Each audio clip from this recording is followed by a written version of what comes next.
Hello mga kanegosyo, ngayon ay sasabihin ko sa inyo yung price ng notebook sticker namin. Kaya simulan na natin to pagkatapos ng intro.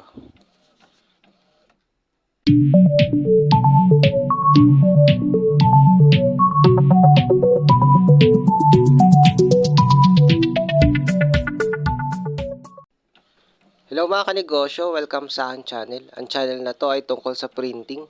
Kung interesado ka sa mga ganitong bagay, palike, subscribe at hit mo na rin ang notification bell para updated ka palagi sa mga video na upload ko na may kinalaman sa printing business. Hello mga kanegosyo, ngayon ay nagpiprint ako ng notebook sticker.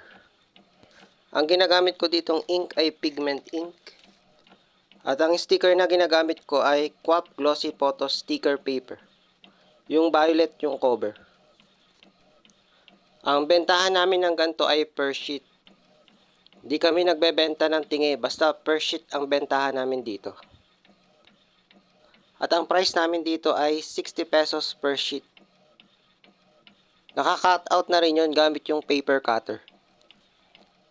Yan, i-cut na natin.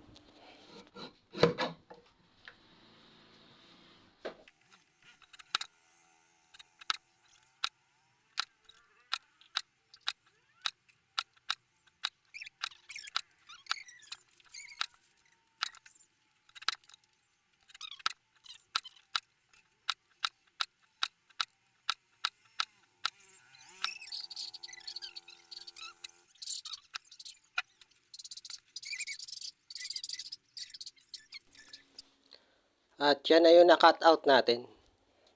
Pagkatapos natin i-cut ay ilalagay naman natin ito sa OPP plastic. Ito yung OPP plastic na gagamitin natin. Ang size nito ay ATM size. Yan na yung magiging packaging ng notebook sticker.